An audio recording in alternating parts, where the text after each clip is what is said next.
Hello friends, तो आपका स्वागत है आपके अपने चैनल वर्टेक्स ग्रुप।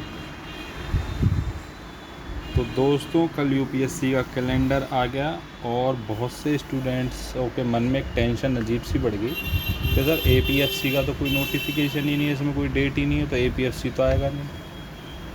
तो देखिए, मैं आज आपको इस वीडियो में एपीएफसी के रिगार्डिंग कब आएगा, कैसे आएगा, क्या प्रोबेबिलिटी पॉसिबिलिटी है, सब बताने वाला हूँ। तो वीडियो को एंड तक ज़रूर देखें। और सबसे पहले अगर चैनल पर नए हैं तो do subscribe your very own channel vertex group. तो आइए वीडियो शुरू करते हैं। देखिए, about the UPSC EPFO APFC assistant provident fund commissioner notification के बारे में बात करेंगे, यूपीएससी कैलेंडर के थ्रू बात करेंगे। सबसे पहले देखिए, मैंने आपको पहले बताया एपीएफसी में क्या होता है। जो वैकेंसीज़ हैं आदि डिपार्टमेंट के थ्रू ही भर ली जाएंगी अंदर, उसके अलावा रिमेनिंग की नोटिफिकेशन आती है।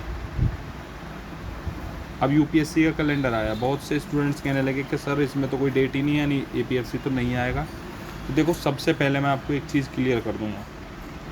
2022 में और अर्ली, जैसे मैं कहता हूँ फरवरी से अप्रैल, 3 मंथ्स, कोविड की पॉसिबिलिटी हो जाए, एक आध मंथ डिले हो जाए, वो मैं कह नहीं सकता, लेकिन फरवरी से अप्रैल के बीच में ही आपको, फरवरी मार्च या अप्रैल में एपीएफसी आना ही आना है। मार्क माय वर्ड्स, जैसे मैं हमेशा कहता हूँ। मैं कमेंट सेक्शन में भी देख रहा था कल, बहुत से एक दो स्टूडेंट्स थे, वो ये कह रहे थे कि सर ऐसी कोई पॉसिबिलिटी नहीं है। मैंने सीनियर से बात करी, क्या देखिए, पहली चीज़, सीनियर किसी भी डिपार्टमेंट में कोई भी हो, उसे क्या पता होगा कि डिपार्टमेंट के अंदर कौन से रिक्रूटमेंट की बात चल रही है, कौन सा नोटिफिकेशन आने वाला है। पहली चीज़ तो ये, आप मान कर चलिए मैं एम्प्लॉय हूँ या आप एम्प्लॉय हैं उस ऑर्गेनाइजेशन में, तो हमें थोड़ी पता होगा कि इस ऑर्गेनाइजेशन में कब कितनी वैकेंसी आएंगी और किस किस की आएंगी, हमें कुछ थोड़ी पता होगा। वो सब किसको पता होगा? वो सब उसको पता होगा, उस पैनल को पता होगा जो रिक्रूटमेंट निकालता है, जो रिक्रूटमेंट के लिए होता है। किसी जॉब करने वाले को तो पता नहीं होगा। तो सबसे पहले तो आप इस चीज़ को समझिए। और अब मैं जब आपसे बार बार कह रहा हूँ ना कि 2022 में आएगा, और अर्ली 2022 मतलब आएगा, जब आ जाए, जब मेरे से आप बिल्कुल इस वीडियो को देख लेना, और जब आप खुद समझ जाएंगे कि सर उस टाइम क्या बात कर रहे थे और सर ने जो बात बताई थी वो बिल्कुल सच निकली। दूसरी चीज़, कैलेंडर। देखिए, कैलेंडर अभी यूपीएससी ने केवल उन्हीं एग्ज़ाम्स का निकाला है जो उसके फाइनलाइज्ड हैं, जिन्हें वो उस डेट को कराएगा। उसके बीच में काफ़ी सारी उसने डेट्स भी दे रखी हैं, 4-5 डेट्स ऐसी रिजर्व, जिसमें कैंसिल भी हो जाता है, कोई नया होता है उसमें। तो अभी देखिए, ईपीएफओ, सबसे पहले तो आप देखिए वैकेंसी कैसे बनती है। वैकेंसी हमेशा 2 तरीक़ों से बनती है, रिटायरमेंट कितना हुआ है और डिपार्टमेंट में प्रमोशन कितना हुआ है। प्रमोशन हो जाएगा, वो वाली सीट खाली हो जाएगी, या उसी सीट से रिटायरमेंट हो जाएगा तो भी वो वाली सीट खाली हो जाएगी। इन 2 चीज़ों से बनना है। तो अब मैं आपको एक चीज़ जो बताऊं, इस साल के शुरू से ही, जनवरी फरवरी से ही ईपीएफओ ने एपीएफसी के लिए ये दोनों चीज़ें करने के लिए कह दिया है।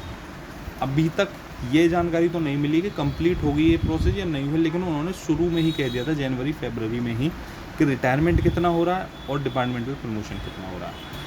उसी के हिसाब से जो हम उम्मीद लगा रहे थे, जो हम पहले भी वैकेंसीज़ देख रहे थे, तो हम मान रहे थे कि आसपास 300 के अराउंड वैकेंसीज़ होंगी, जिसमें से लगभग, जैसा मैंने आपको कहा है, कि आधी तो अंदर ही भर ली जाती है डिपार्टमेंटल प्रमोशन से। तो यानी मैंने आपको पहले बताया था कि 150 से 170 के अराउंड ही वैकेंसीज़ आएगी, और इतनी ही आएंगी, जैसे मैंने आपको पहले बताया। अब इसमें आप अपने खुद कर लीजिए कि जनरल की 60-70 होंगी, बाकी 30-40 ओबीसी होगा, 10-20 ईडब्ल्यूएस, और बाकी 30-40-50 में SC/ST, ये सब ऐसे रहेगा। वो आप खुद इसमें से कर लीजिए, 150-170 में से जितना भी, जैसे भी प्रोबेबिलिटी बनेगी। ये मैंने इसीलिए आपको बार बार बताया है, हमें केवल इतने का नोटिफिकेशन आएगा, इतने पर रिक्रूटमेंट होगा, ये डिपार्टमेंट के अंदर ही सीट फुल कर ली जाएंगी। अब कैलेंडर की बात, जो कैलेंडर में जो दे रखा है, अभी देखिए एक बात बताइए, अभी जब ईपीएफओ इस डाटा को कलेक्ट कर लेगा, पहले आप समझिए, ईपीएफओ जब इस डाटा को कलेक्ट कर लेगा, उसके बाद वो क्या करेगा, अपने पैनल से क्या कहेगा कि नोटिफिकेशन को रेडी कर, एलिजिबिलिटी कितनी मांगनी है, जो इस बार चेंज होकर 35 से 32 ईयर्स आने वाली कम करी जाएगी, और सब चीज़ तो वो सब पूरी करवाएगा। उसके बाद फिर वो जोनल वाइज देखेगा किस जोन में कितनी वैकेंसीज़ हैं, तो उस जोन के हिसाब से कहाँ एग्ज़ाम्स कंडक्ट होना है, सब पूरी प्रोसेस है। और एक आध दिन की प्रोसेस नहीं है कि आज हुआ तो कल से हो गया, परसों नोटिफिकेशन आई, ऐसे नहीं होता है।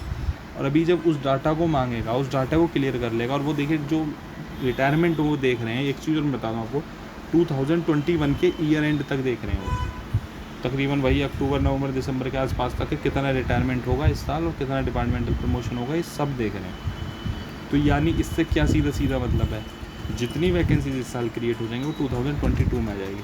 और दूसरी चीज़, अभी EPFO क्या करेगा, पहले जो उसका पेंडिंग एग्ज़ाम है एनफोर्समेंट ऑफिसर, अकाउंट ऑफिसर, जो बहुत दिनों से पेंडिंग है, जो कब अक्टूबर में पिछली बार हो जाना चाहिए था उसका मेन पेपर, वो अब सितंबर में हो रहा, तकरीबन 1 ईयर हो गया उसे डिले हुए। पहले वो इसको पूरा कराएगा, और इसको पूरा कराने की जो हमें अंदर से पता लग रही है इन्फॉर्मेशन, बहुत जल्दी इस प्रोसेस को पूरा कराना चाहता है। जनवरी-फरवरी 2022 तक वो इसकी फाइनल रिज़ल्ट डिक्लेयर कर देगा। तो उसके बाद ज्वाइनिंग अब 1-2 मंथ के अंदर दे ही देगा। फिर वो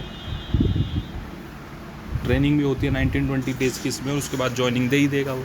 तो अब आप ये जब तक EPFO इसको नहीं करेगा तो APFC तो आएगा नहीं, इसको पूरी करने के बाद ही APFC आएगा। तो अभी से तो वो नहीं डाल देता।